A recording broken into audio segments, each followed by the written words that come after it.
Hello, this is Elisa from Average Advocate. I am doing with you this week, or those of you who are joining, Pandemic Processing, which is a bunch of journal prompts that are helping us work through all the changes that are happening because of coronavirus, and just so many of us are stuck inside or have lost our jobs or are dealing with things or struggling in some way or another.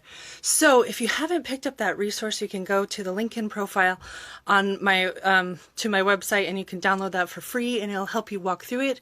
So today we are doing day 2 because yesterday was chaotic and I didn't get around to doing day 2. But day 2 of this journaling through change process is focused on recognizing the loss that we have. Some people sometimes struggle with the idea of recognizing loss, but the beauty of recognizing loss is that we actually can like name it and work towards letting it go.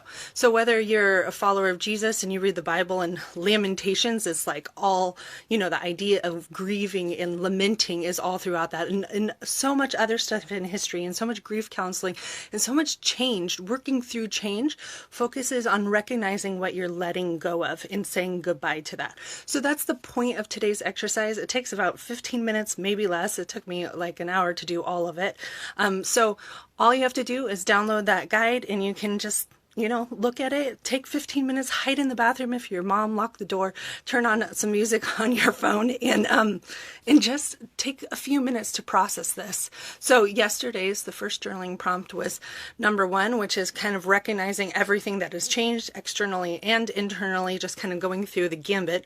But today is specifically focused on recognizing areas where you feel lost. So like for me, when I was doing it, one of the hardest parts was losing places that feel safe to me and sacred to me. So for example, like having a space to do videos, that was just gone, just like that. So when there's a bunch of people in my home, and those are very relatively small, and that's kind of one things that I wanted to challenge you in is don't compare your losses to other people's loss. Not saying that they're not important, but if you can't separate and recognize your own losses and saying other people's losses are important also. Sorry, one of my kids is knocking on the door and it's distracting me. You have to recognize that your own loss is also important, even if it's not as bad as other people's, is what I'm saying. So you might not know people who have passed away. You might not have lost your job, which are really hard losses that some of us really need to work through. Maybe your loss is more minimal, like you can't see your friends, but you're calling it and judging it as minimal.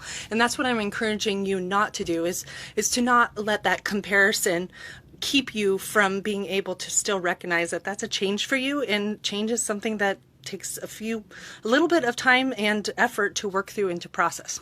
So anyways, the only reason we're doing this is because I try to help you be fully alive, and if you can be more fully alive, then you can make a difference in the world, because we can't give from an empty cup. And a lot of us world changers want to make a difference in the world, but we just can't do it unless we're full first. So that's my challenge to you, is to be more full before you make a difference in the world. And you can pick up your copy of those free journaling prompts that are very beautifully designed at Average Advocate, and let me know how it goes in the comments. All right, that's it. Bye. I'll talk to you again tomorrow if I can find some time to run away and hide in my kids' room. All right, bye.